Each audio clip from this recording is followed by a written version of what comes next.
Hello, Jan. Where's he? Okay, got to get the kid out there. It's too low.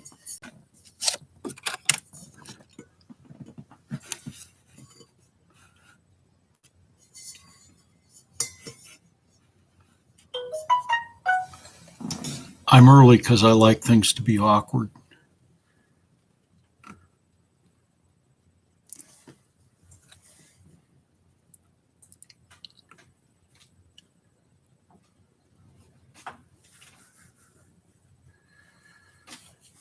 Jayco's allotment.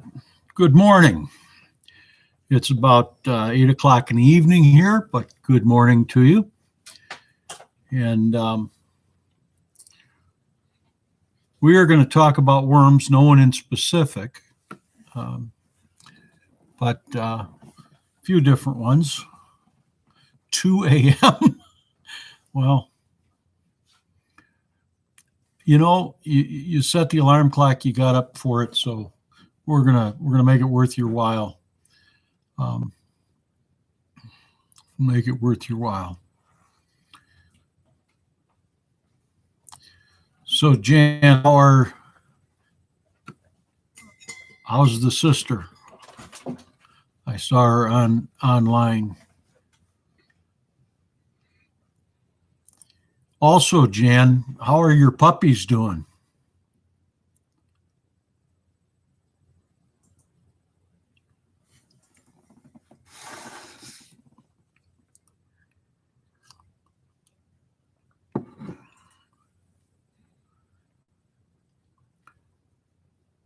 So, we'll wait here a little bit to get started with the main stuff.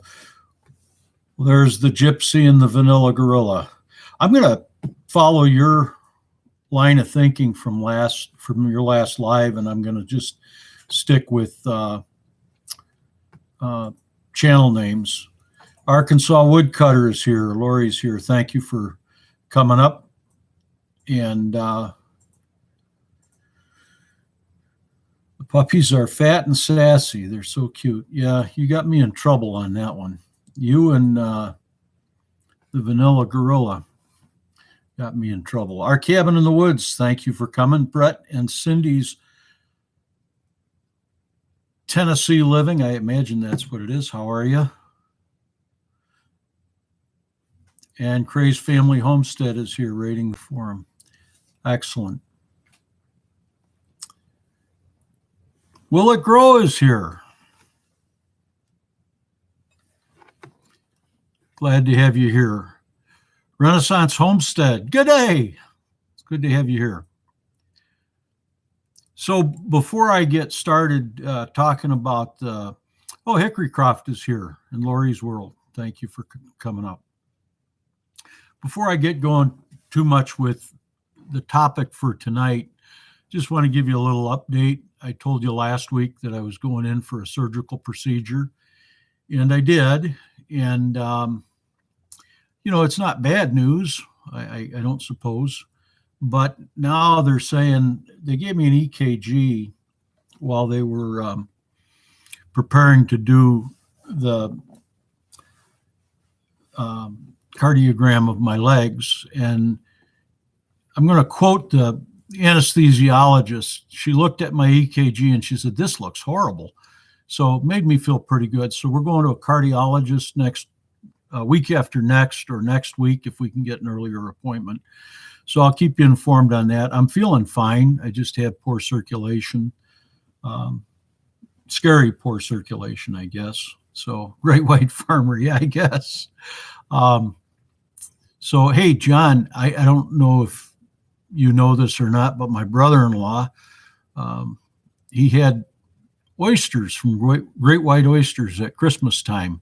I mentioned that on a live, but I don't know if you heard it. Jason Avers is here. We can start. The party's started. All right.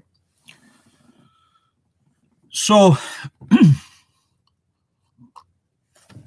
by the way, if you wonder what I'm drinking, it's Jason Sanborn coffee. Jason Sanborn with that real coffee taste. Oh, that authentic coffee aroma. You know why Chase and Sanborn coffee is so good? Because what Chase didn't know about coffee, Sanborn did. With that, we can start. I want to talk about bioturbation. So, Jason, are you familiar with bioturbation?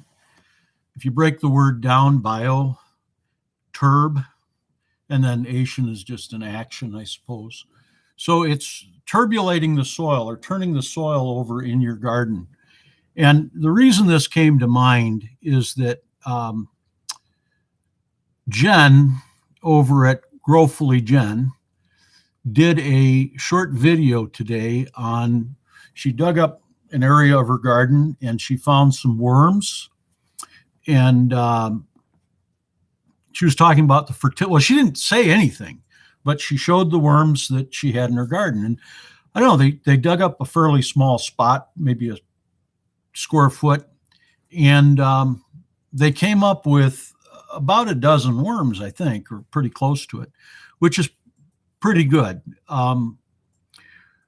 Based on the samplings that we've done in the past, we figure, and also based on what they tell you in the literature, soil science, we've got about 500,000 worms per acre in the kind of ground that we have. Now, you dig up a square foot and you count out the worms, and then you add for the fact that you can't see all the worms, and then you adjust for the fact that some of the worms are down deeper, and you come up with an approximation. So I don't know if we're really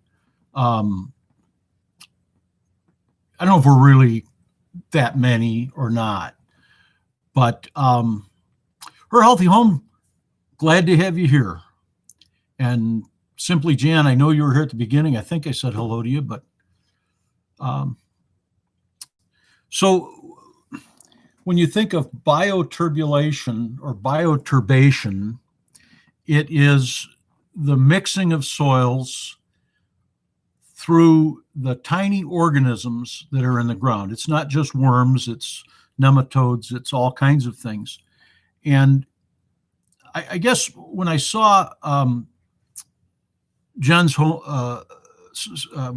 Growfully Jen's video, it got me to thinking about all of the people who are, talking about worm castings. And the reason worm castings are so good is that a worm will crawl through the ground and pick up nutrients, and even, not just like nitrogen, but also iron and copper and all those kinds of things. And the worm will actually digest some of those things, and then they put those back into the ground, and that does a couple of things. One, the worm acts as a transporter to bring those nutrients over to the plant. And the other thing that it does is, as it defecates into the ground, that creates soil structure. And there's three different types of worms, I guess, is a good way to say it. Yeah, worm castings in homemade compost. I'm going to talk a little bit about that. There's so much nutrient in them, but there's three different types of worms that we talk about. There's the big night crawlers, and they, believe it or not, they can get up to 2 feet long or longer. Not in North America. None of the worms in the United States, none of the worms in our ground are indigenous. They're not from here. They were all imported. They were brought in. There's some deforestation going on because of earthworms. So earthworms aren't all good. Some of the earthworms are actually parasitic to the trees, and it's not so much that they put out poison as much as they absorb or they consume the food that some of the forest ground cover grows off of, and that forest ground cover is what the trees grow off of. So it's there are no indigenous worms in North America, and that has to do with the Ice Age and so forth. But we have a lot of them now because they were brought here. Boatloads of them were brought here because Europeans used them. They were great for gardens. What I understand is that Australia has a lot of variety, many varieties of worms. But the ones that we're most interested in here are, I got to think of the name of it, Anesus worms, which are what we generally think of as the night crawlers. They're the big fat ones. And they actually bore vertically in the soil, whereas the red worms, which are epigenic, they are horizontal. They move along the rhizosphere and irrigate it. You know, they open it up so that water can get through it, so that air can get through it. And they create pockets that are lined with their waste material, and that helps to drain soil. That helps to create soil structure, and it mixes the soil in. So when you side dress with nitrogen, potassium, sulfate, or anything that you're putting on the soil, micronutrients, those worms are going to not only digest them, but they're also going to put those onto the trees.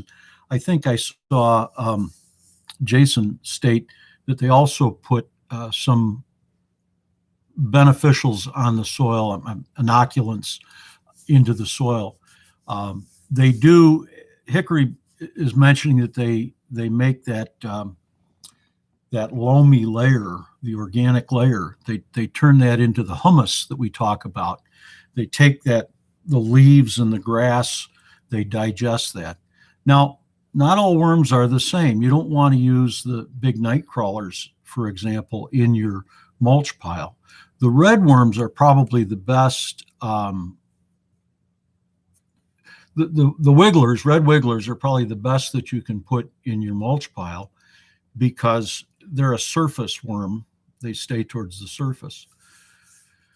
So I'm not going to just carry on here. I'm trying to follow the chat a little bit, but I'm getting sort of caught up thinking that this is just a recording. Jaco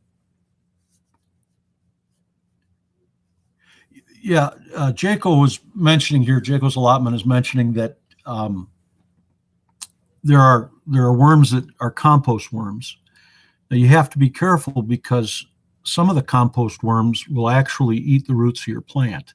So if you're buying compost worms, you have to watch out. They tell you to kill those off before you put them on the garden.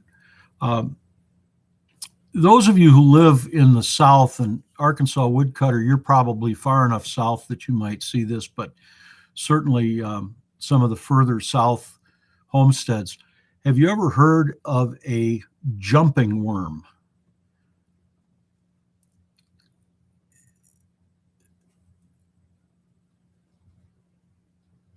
Yeah, tiger worms. I remember, it's been a while, but I remember reading in Australia, you have what is called a tiger worm. It's called a tiger worm because it's got stripes on it. And I understand that you have that. But has anyone ever heard of a jumping worm? I was reading a while back about these jumping worms that are actually invading, they actually are eating the plants in some of the southern states. So Simply Jan is saying that she's heard of it. So Hickory, you wouldn't have heard of them because they can't take the frost. It's in areas that have a very light or no frost. Interestingly enough, your night crawlers, they'll go down below the frost line. They'll go 40 to 50 inches down below the surface of the soil. And you imagine what that does to break up the compaction and to open up the soil for drainage. They'll actually go through clay and the whole 9 yards. Yeah, frost is a good thing, Lori. We've had plenty of it for this year, though. Incidentally, we got about 10 inches of icy snow last night. The nice thing is it didn't drift at all, but the bad thing, I'm getting kind of hot. The bad thing is that we had to plow it this morning. So a couple of things misunderstandings that a lot of people have about worms. If you cut a worm in half, now what I was actually taught this in grade school. This is actually a teacher taught us this. They said if you cut a worm in half, that you'd end up with two worms, and that is not the case. The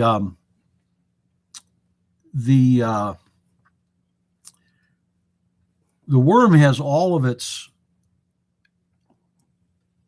inner workings, its hearts. There's like 6 or 7 hearts, I don't recall, but the hearts are all in front of that bump that the worm has just back from the head.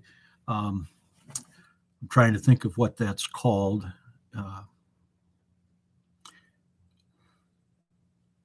I'll think of it here in a minute. But so the big, yes, because I'm a hothead. Yeah, well, the big thing that we want to talk about really is, how do you get earthworms into your garden? And I know some of you have bought worms to bring into your garden, and I suppose in certain areas where you don't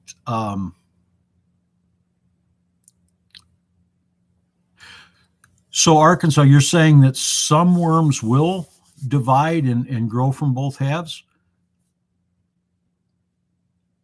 That'd be interesting to know. Well,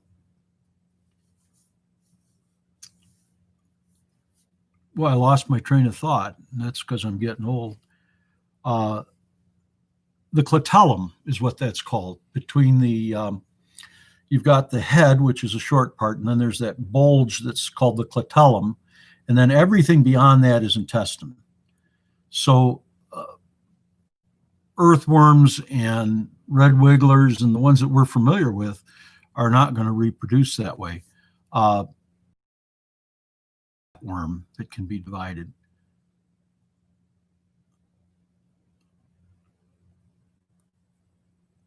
Huh, that's interesting. I'll have to look that up.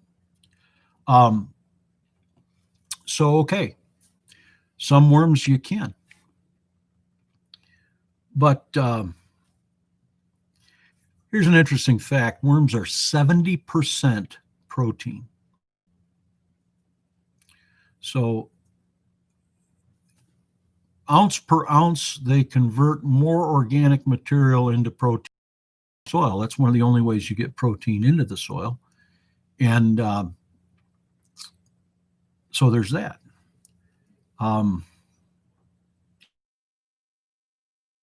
We've been successful in that sort of accidentally. Have you ever left a piece of plywood laying out on the soil in the early part of the spring, or even in the late fall, I suppose? That plywood will get warm from the sun, and the worms will come up to that warm piece. Now, when you remove that, you'll see worms down below. Now, a lot of your red wigglers are just they're going to be gone before you can see them. But the best way to do it is to take one of those containers that we put vegetables in. I should have brought one so that you can see it, but it's got a grid on the bottom so that air can go through. Now, if you set those down on the soil and fill them with organic matter, the worms will actually come up into that container with that fresh compost. And those will be composting worms. I mean, not what you'd buy in the store, but they'd be red wigglers and that kind of thing. You can put those in your compost pile if you'd like. But what we generally do, I don't really worry too much about composting. we will compost residue from the field. We'll put that on the pile with the horse manure, dig it into the horse manure, and let it compost out there. But in the fall of the year, we'll spread all of that onto the garden and lightly till it in. I do that after plowing, and then I'll lightly till it in. And the earthworms are going to come up in there and start decomposing it. And it'll be the earthworms that are not native to this area, but that have been around in this area for a while. So that's kind of my deal. And if you've got any questions, and I'm sure there's stuff in here that I haven't been following very well, but if you want to ask a question or make a comment, this would be a good time to do it. Yeah, those oyster boxes would be perfect. We've got boxes almost identical to the boxes, and that's what I would use if I was trying to get worms up into them. And maybe we'll do something on there. Mama Goose has come in. Yeah, worms are good for going fishing with. Actually, it's the earthworm or the night crawlers, the big ones, that are better for that.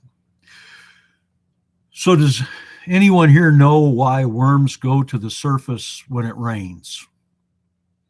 When you've got a rainstorm, you'll always find worms up on the surface. Anybody want to venture a guess why worms go up to the surface when it rains?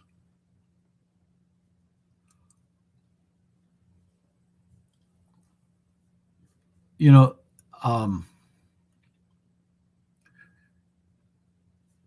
Mary says for air, to breathe down on firm fortune. No, actually, that's somewhat true, but that's not really why they go up to the surface. Worms breathe through their skin. They, I can't think of the term for it, but they breathe through their skin. And the reason that they come up to the surface, worms need to be wet. If they're dry, they die. So worms want to be wet at all times. They need to be wet. When they come to the surface, it's because they move surface, and they move fairly quickly on the surface. And the reason they do that is to mate. So they come up to the surface in the water, and then they mate in the water. And the way that they mate is they come up alongside one another, and each worm is a hermaphrodite. They have both male and female sex organs, but they can't self-fertilize their eggs. So they need another worm to fertilize that egg. So they come alongside of one another, and they rub together and do their thing. And they do that in the water because they can move from one place to another quickly. They can find one another quickly. Worms don't have eyes. They can feel the sunlight. They can feel the heat of the sunlight, and they can hear or feel vibrations. We're not going to do a lot of worm sex ed. We got a little sex ed over at Jason's live, so we won't go into that. But the sun, the heat of the sun, or the sunlight, will actually paralyze a worm. So if it's up on the sidewalk and it's in the sun and it can't get back down into the ground, that's why they die and turn white. It's because they can't. The sun has some kind of an effect that paralyzes them, and so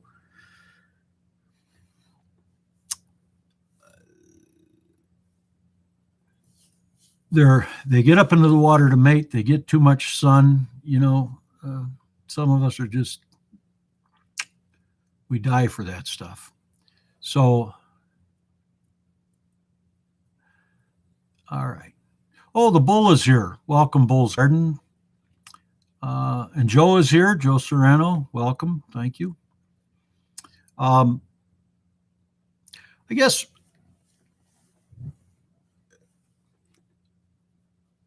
worms are kind of finicky, actually. They want the soil not to be saturated. They want it not to be dry. It's got to be just right. Sort of like, what is it? The Three Bears, Goldilocks. This one's too hard. This one's too soft. This one's just right. The worms need the ground to be just right. So if you want to have a lot of worms in your garden, you've got to keep the ground broken up and moist, which means organic material. And I don't think of like organic material, horse manure and leaves and grass. I don't really think of that as a fertilizer, although it's got that property to it. When you think about putting layers of organic material on the ground, it's really so that the mycorrhizae and the worms and the other insects and so forth can drag that down into the ground and create a structure that will drain well and a structure that will allow the roots to get to the minerals that they need by these insects bringing the minerals to them. So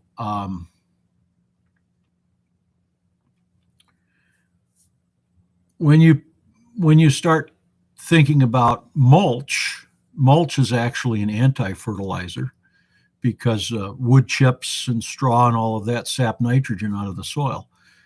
But the insects like it, so there's a good side to that as well.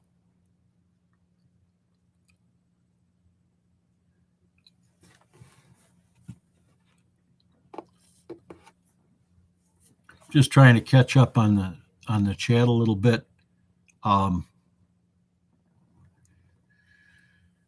So a question. One of the things that Arkansas Woodcutter sent me some tobacco seed. So we're going to be planting that this summer. We'll eventually use it as an insecticide. And I'm looking forward to seeing how that works. We're reading Jacobs here. Yeah, the no-dig method, and this is not something that I follow. It doesn't work well for me. But the no-dig method actually works better for earthworms because you're not disturbing them, you're not cutting them up, you're not cutting off their air supplies and things like that. But I've got a really wet muck soil, so Tulsa Fox says tobacco seeds can be hard to start. I understand that. I've been doing a little studying on that. There's a guy on the internet. His name is David the Good. I don't know if you've ever checked out his site, but if you're thinking of growing tobacco, from what I can see, he's one of the better sites for that. There's also Patriot Farms on Shed Wars. She's the one who got me thinking about growing tobacco. And Patriot Farms does a whole thing on not just growing tobacco, but if you wanted to make pipe tobacco out of it, she shows you how to do that. My interest really is the fact that the nicotine is a insecticide, and I'd like to try to do that. Crazy I don't want to hear about it. He's got just all kinds of stuff on his site, though. He actually went to, I don't know if it was Singapore, somewhere, and met with a guy who was growing cigarette tobacco and drying it in the sun, and he talked to him for quite a while about it. Very interesting. Of course, they don't speak the same language. They had an interpreter, but it was very interesting. Very interesting. Am I sure?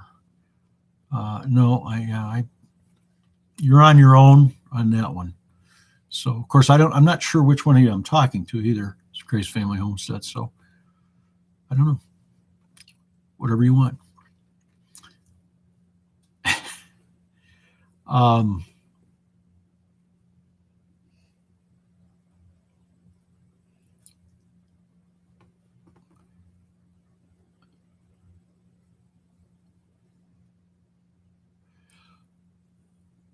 The Gypsy and the Vanilla Gorilla says that worms are easy or good to incorporate into pots. That's good to know. I don't grow much in pots, and I have to this year, so I will do that.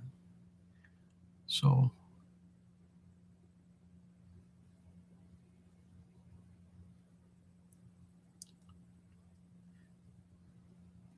I just looked down at my notes. There's one thing that I did not mention, and then that is that much of what we know about earthworms comes from Darwin. And Darwin did a lot of research. I think there was about a 14-year period of his life where he just researched the earthworms. So Steve Toonstra is here. I wish I could post your link.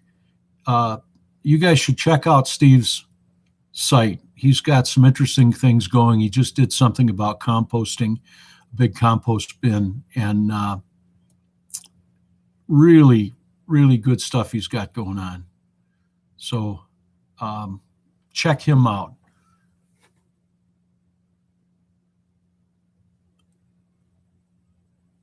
Yeah, Joe, you're right. We owe our lives to the worm because the worm is one of the things in the food chain that we underestimate. There are about 4,000 different varieties, and they break down all of that matter so that the mycorrhizae can break it down further and bring it to our plants, and the worms transport it through the garden. It's and so one of the questions that I've got is, which is better, to have a worm bin and then glean the worm castings off of that and then put those worm castings on your garden, or would it be better to just have the worms in the garden? So I haven't done anything. My dad used to have a worm farm. He had I think it was about a 2-foot by 4-foot box with a lid on it, and he kept worms in there. He had a coarse paper media that he kept the worms in, and of course he was growing the worms to use for fishing. And then just recently we were cleaning up along the side of my parents' home up in Wisconsin, and I found a big mattress laying in the ground, and I got to thinking what it was for, and we picked it up, and it was just covered. There's just hundreds of earthworms underneath it, and so that's what he used it for, was for collecting all those earthworms, and so that he could have them, so that he could go fishing with them.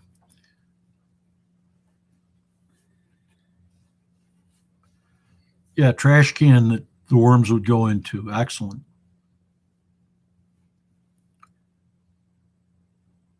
So, Jason, have you ever had a worm farm though,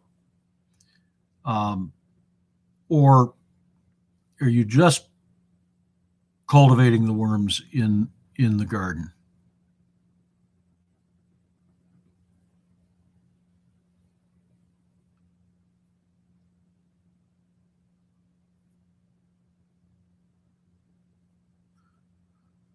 Now, Jackos, do you like the big earthworms for fishing? We used to cut them up and fish with them. Or would you rather have the small wigglers that wiggle and jiggle and wriggle on the hook?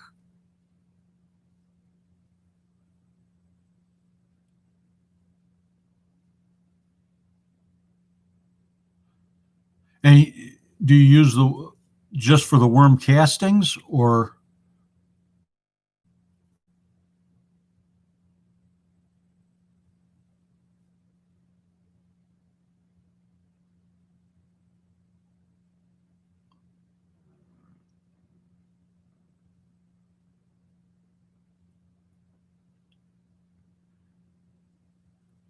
I should be, wait a minute. Are you talking to Will It Grow should be nice? Yeah. Okay. It's hard for me to follow all this stuff. John says it's too much work to have a worm farm. I think so.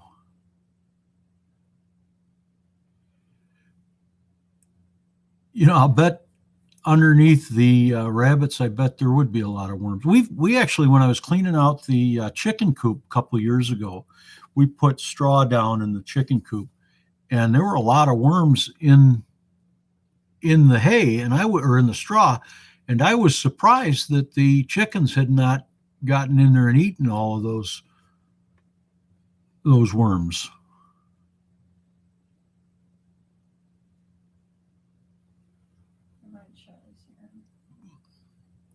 Oh, the red shed is here. Welcome.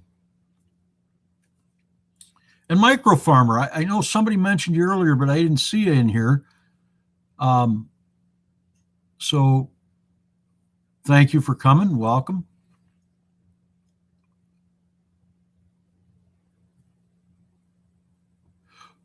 Huh. So Steve's mentioning the Johnson Sioux biochar or bioreactor. I read that wrong. And that's the video that he's got. He took some PVC pipes and put them down into the mulch pile. And then once that mulch pile had kind of set up some structure, he pulled them out to get air down inside there. I thought that was pretty sharp. He was saying it's not his original design. I've seen similar things where people put garbage cans and things like that with holes in them, but that's the first time I saw that anybody pull them out. So it's pretty good.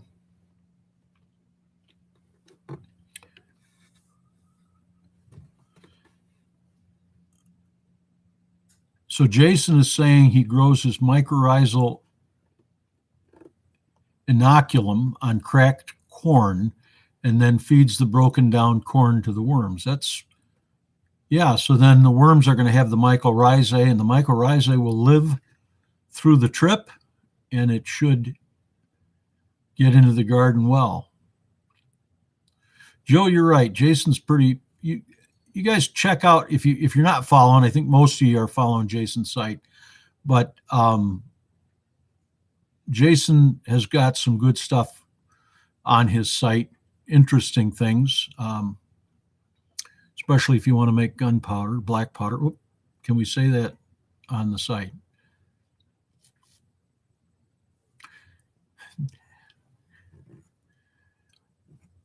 Will it grow? You don't be suspending people on my live. You save that for your own. We'll have to go black and white if you're going to do that.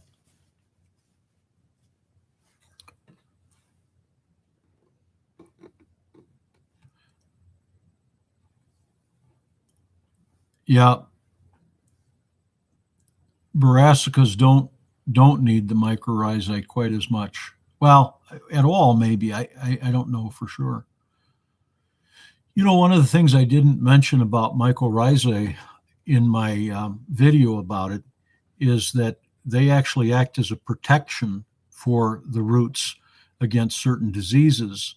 And Jason did mention that. I didn't catch it, but that's very true. We don't know exactly how that works, but it certainly appears to be true.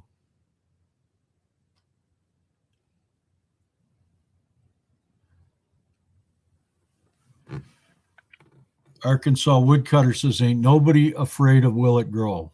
So, no, actually, Joe, we're just vegetable. We're actually 2 acres. So we just grow vegetables, and I don't even grow sweet corn.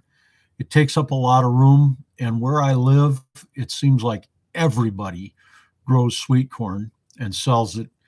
We've got a market farmer not too far from us. In fact, we trade off a little bit together, information anyway. And they grow popcorn, and they grow a corn called Mirai corn, which it is the sweetest corn in the catalog. It's nobody's passed it up yet. The bodacious bicolor is similar to it, looks similar and tastes similar, but it doesn't. I guess it's the Brix is lower on it than the Mirai corn. So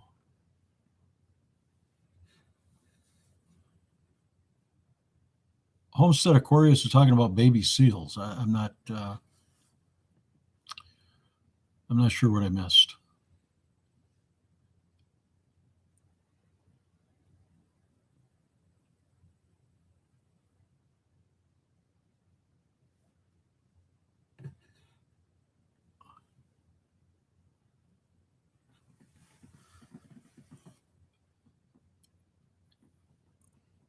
All right.